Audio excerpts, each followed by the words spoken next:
Welcome to the top 10 tips for classroom management. Well, you have your class, you have your lessons planned, but before you even think about teaching, let's think about the kind of classroom you want. The learning environment just doesn't happen. You need to think about what you want to see and what you want to hear in your own classroom. So, the number one tip is to have engaging lessons. If your students are engaged in fun and meaningful activities, your classroom management will be a breeze. So what is engaged? Well, it means that students are focused on learning. They find learning meaningful. They're active learners. They're not passive. Do you fill the bucket? This type of classroom relies on students being dependent on you. You stand out the front, the students listen, and eventually they demonstrate what they know. It's filling the bucket. Kids are not really engaged. They're more passive. The other type of classroom is lighting the fire. This classroom encourages students to be independent. The classroom is not focused on the teacher, it's focused on the students. And rather than focused on content, the students are engaged in applying their knowledge. A quick and easy way to immediately engage students is to use a KWL worksheet. Before you start a theme or a topic, don't just stand up and start teaching. Include students right from the beginning. Connect their knowledge with what they know to what they're going to learn. A KWL worksheet asks students, what do they know, what do they want to know, and what did they learn? Once you've developed lessons that engage students, you can then move on to expectations. I prefer to use the word expectations and not rules. But if you have expectations, they focus on positive behaviours. There are assumptions, so you assume everyone will agree to the expectations. And lastly, they're persuasive. Expectations sound like it's expected. So what do expectations look like? When you enter the classroom, I expect you to walk in quietly. When you want to speak, I expect your hand to be raised. When you are working at your desk, I expect everyone to be on task. There are three main ideas students need to know. One is that expectations are non-negotiable. That means that there's no arguing about the expectation. They don't change. If the expectation is not followed, it's a choice. The choice is followed then by a logical consequence. Let's stop right here. You will have to restate the expectation many times in the first month or so. It's not enough just to tell students once.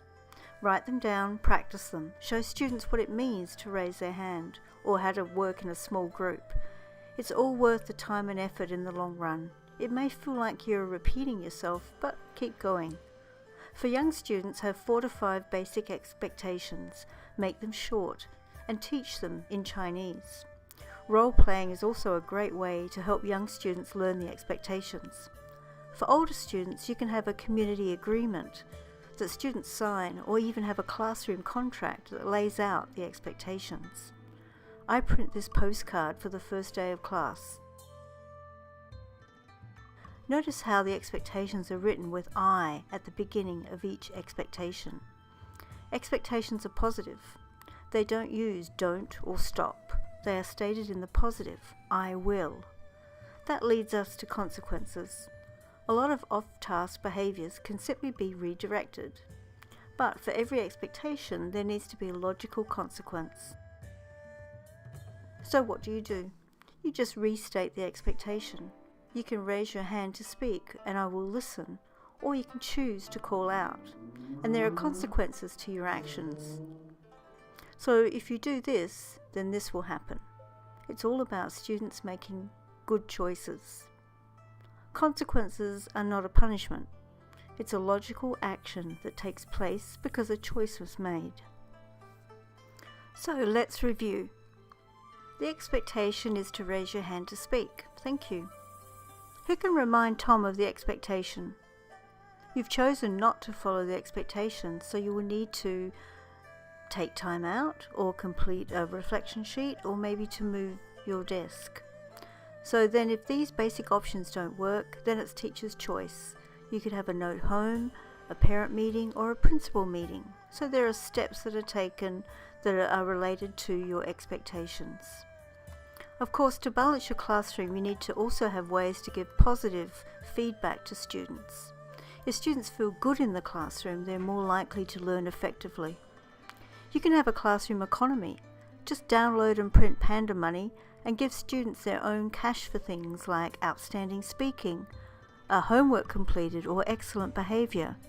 Then each month, students will count their cash, in Chinese of course, and they'll decide if they would like to cash in their Panda money or buy a small cultural product like a pencil, hongbao, red envelope, coins, stickers, fans, chopsticks, and even books. You can have prices on them so students will learn how to count their Chinese money as well. Another great tip for classroom management: from day one, practice a quiet signal. When students are working, there must be a few quiet signals where the students immediately stop what they're doing and look at you. What did you notice that I did? Julia? You were quiet and you didn't move your body. Go back to work doing what you were doing before and we'll practice the chime again.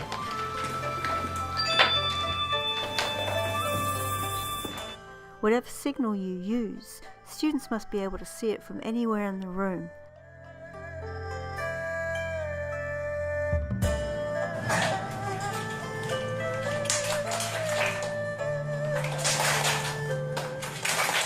Here is where you can be creative.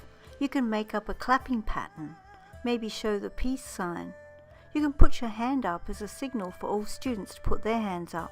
Some teachers use a bell or a gong. Whatever you use, you must practice, practice, practice so it works every time. Number 6, maximize lesson time. You only have students for a short time, so every minute should be planned. Some teachers ask students to write the learning outcomes when they enter the classroom. Do now activities are good for older students. When students come into the class, they have an activity they all must do.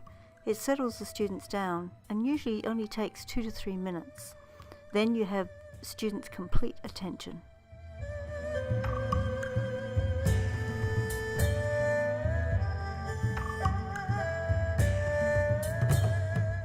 Number 7, procedures. It's so important to have ways of doing things in your classroom. How do students come into the room? How do they work individually or in groups? Students need to know the classroom routine so it's predictable. Many teachers wonder why there's chaos in their classroom. It's simple. Not enough planning has gone into how things will work in the classroom. Procedures make things work smoothly. Before you enter the classroom, make a list of procedures. Collecting books, entering the classroom, working in small groups. Make sure the procedures have been explained to students clearly. Finally, build a positive relationship with students. Make an effort to get to know each student. Use a survey at the beginning of the year to learn more about each student in your class. Use this information to plan activities that suit the learning style of each student. Greet students at the door by name. Celebrate their achievements and show you care. Encourage students to share their ideas in class. Chat with them outside of class, like at recess or lunch. Start off the first class by telling them something about yourself.